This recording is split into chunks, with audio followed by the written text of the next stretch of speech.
9 ঘন্টা অবরুদ্ধ থাকার পর অবশেষে রাতে milestone school and college campus ছাড়লেন দুই উপদেষ্টা এবং প্রেস সচিব। যুদ্ধবিমান বিধ্বস্ত হয়ে শিক্ষার্থী নিহতের ঘটনায় প্রতিষ্ঠানটিতে পরিদর্শনে গিয়ে বিক্ষুব্ধ শিক্ষার্থীদের তোপের মুখে পড়েন তারা। যদিও দুপুরেই তাদের 6টি দাবি মেনে নেওয়ার কথা জানিয়েছিলেন উপদেষ্টারা।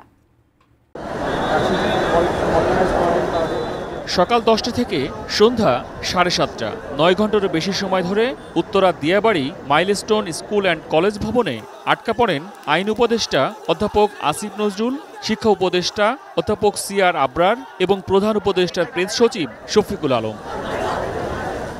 দিয়াবাড়ি মোড়ের সড়ক আটকে মাইলস্টোনের শিক্ষার্থীদের বিক্ষোভে এমন অবস্থায় পড়েন তারা। নিহতদের সঠিক সংখ্যা প্রকাশ করা হচ্ছে না দাবি করে শিক্ষার্থীদের এই বিক্ষোভ। তাদের 6 দফা দাবি নিয়ে শিক্ষক এবং আন্দোলনকারী শিক্ষার্থী প্রতিনিধিদের সঙ্গে বৈঠক করেন উপদেষ্টারা। শহীদদের সঠিক নাম ও তথ্য প্রকাশ করতে হবে।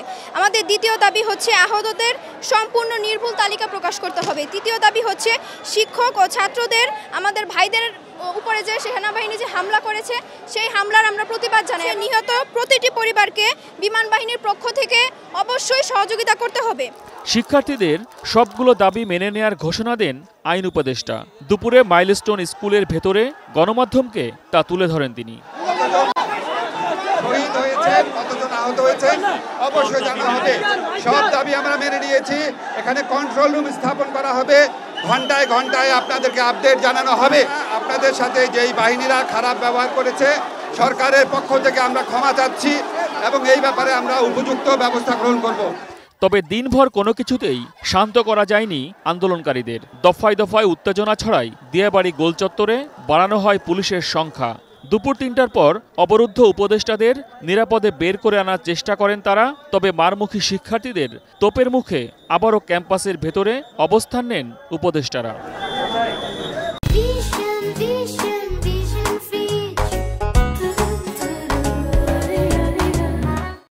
উৎসুক মানুষ আর শিক্ষার্থীদের সন্ধ্যা 7টার দিকে দিয়াবাড়ি মোড়ের দিকে সরিয়ে দেয় পুলিশ। মাইলস্টোন স্কুলের প্রধান ফটক থেকে দিয়াবাড়ির মেট্রো রেল ডিপো গেট পর্যন্ত কঠোর পুলিশি বলয় তৈরি করা হয়।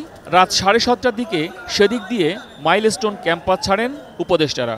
ভেতরে তো ছিলেন আপনার আমাদের লর্ড ভাইজার স্যার, শিক্ষা উপদেষ্টা স্যার আর প্রেস সেক্রেটারি স্যার ছিলেন।